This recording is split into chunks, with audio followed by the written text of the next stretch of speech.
साल 322 ईसा पूर्व में भारत में एक ऐसे साम्राज्य का उदय हुआ जिसे भारत के स्वर्णिम युग की शुरुआत माना जाता है। इस साल एक ऐसा राजा मगध की गद्दी पर बैठा जिसने सबसे पहले भारत का राजनीतिक एकीकरण किया। अपनी ताकत के दम पर उसने यूनानियों तक को हराया और एक मजबूत शासन की नींव डाली। ये राजा कोई और नहीं बल्कि चंद्रगुप्त मौर्य थे। नंद वंश को हराकर फिर देश के अलग अलग हिस्सों को जीतकर एक बड़ा साम्राज्य खड़ा करने वाले चंद्रगुप्त मौर्य को अक्सर अशोक की महानता के आगे भुला दिया जाता है। इसीलिए आज हम इस वीडियो में चंद्रगुप्त मौर्य के सम्राट बनने की कहानी को जानेंगे। कैसे उन्होंने सबसे ताकतवर मगध साम्राज्य के राजाओं को हराया और वो कौन से तरीके अपनाए कि करीब 250 सालों तक मौर्यों का शासन देश के एक बड़े हिस्से पर रहा। ये सब जानने के लिए वीडियो को इन तक जरूर देखिएगा, क्योंकि अपना इतिहास नहीं जानोगे तो खुद को कैसे पहचानोगे। चंद्रगुप्त मौर्य कौन थे, इस पर इतिहास में बहुत बहस है। अलग अलग जगहों पर उनके बारे में अलग अलग तरह की जानकारियां मिलती हैं। जैसे कि विष्णु पुराण में कहा गया है कि वो राजा नंद की ही एक पत्नी मुरा के पुत्र थे, तो वही विशाख दत्त के मुद्रा राक्षस नाटक में चंद्रगुप्त को कुलहीन मौर्य पुत्र बताया गया है। इसी तरह बौद्ध ग्रंथ महापरिनिर्वाण सुत्त में इन्हें क्षत्रिय बताया गया है, जो कि शाक्यों से संबंधित है। इसी तरह बौद्ध ग्रंथ एक है महाबोधिवंश, दिग्घ निकाय और दिव्यवदान, इनमें भी मौर्यों को क्षत्रिय बताया गया है। अब इतिहासकार इस बात को मानते हैं कि चंद्रगुप्त मौर्य पिप्पिली वन के मौर्य समुदाय से आते थे और इनके पिता मौर्य जाति के सरदार थे। एक युद्ध में उनकी मृत्यु हुई, जिसके बाद उनकी पत्नी मुरा को पाटलिपुत्र यानी पटना जाना पड़ा, जहां उन्होंने चंद्रगुप्त मौर्य को जन्म दिया। यहीं पर वो बड़े हुए और चाणक्य की नजर में आए, जो कि तक्षशिला के महान शिक्षक थे। कहा जाता है कि चाणक्य एक बार पाटलिपुत्र आए नंद राजा घनानंद से मिलने, लेकिन उनके चेहरे को देखकर राजा ने उनका अपमान किया। इस अपमान से ही क्रोधित होकर उन्होंने प्रतिज्ञा की कि वो नंद वंश का समूल विनाश कर देंगे। इसी बीच उनकी मुलाकात होती है चंद्रगुप्त से और दोनों ने मिलकर नंद वंश को उखाड़ फेंकने की योजना बनाई। फिर चंद्रगुप्त ने कौटिल्य की ही देखरेख में कला, शिल्प और सैन्य विज्ञान की शिक्षा प्राप्त की। दोनों ने मिलकर अपनी एक सेना बनाई। मुद्रा राक्षस से पता चलता है कि चंद्रगुप्त ने हिमालय प्रदेश के राजा पर्वतक से संधि की थी। चंद्रगुप्त की सेना में शक, यवन, किरात, कंबोज और पारसीक लोग शामिल हुआ करते थे। अब उधर बात करें नंद वंश की, तो पूरा उत्तर भारत उनके कब्जे में था। उनकी सेना सबसे बड़ी सेना मानी जाती थी, जिसमें 3000 तो सिर्फ हाथी शामिल थे। नंदों की इस विशाल सेना के डर से तो दुनिया जीतने वाले सिकंदर की सेना ने भी आगे बढ़ने से मना कर दिया था। चंद्रगुप्त को नंदों की ताकत पता थी, इसलिए उन्होंने लड़ने के लिए पहले एक बड़ी सेना और एक मजबूत राज्य खड़ा करने की सोची।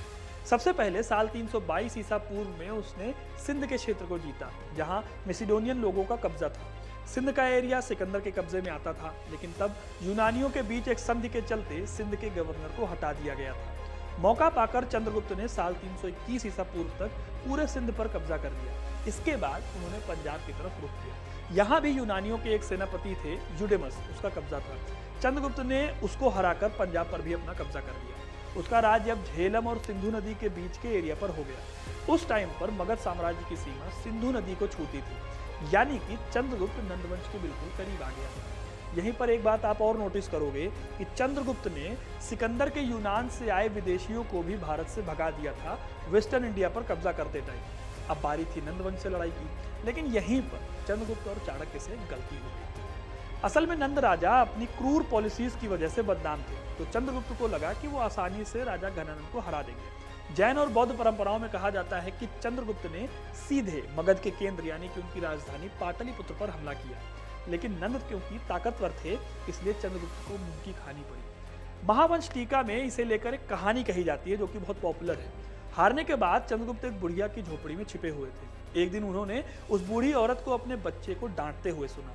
बच्चे ने असल में अपनी उंगलियां जला ली थी, क्योंकि वो खिचड़ी को किनारे से नहीं बल्कि बीच से खा रहा था। यहीं पर चंद्रगुप्त को अपनी सबसे बड़ी गलती समझ में आई। केंद्र हमेशा ताकतवर होता है, इसलिए पहले किनारे को जीतो। इसके बाद चंद्रगुप्त ने अपनी रणनीति बनाई। उसने सिंध के एरिया से एक एक करके छोटे छोटे राज्य जीतने शुरू किए। इस तरह उसने नंदों की ताकत को काफी कम कर दिया और पश्चिम से जीतते जीतते आखिरकार वो पाटलिपुत्र की सीमा तक पहुंच गया और कमजोर हो चुके घनानंद की राजधानी पाटलिपुत्र को घेर कर उसे हरा दिया। उसने घनानंद को मारा नहीं बल्कि कलिंग की ओर भेज दिया।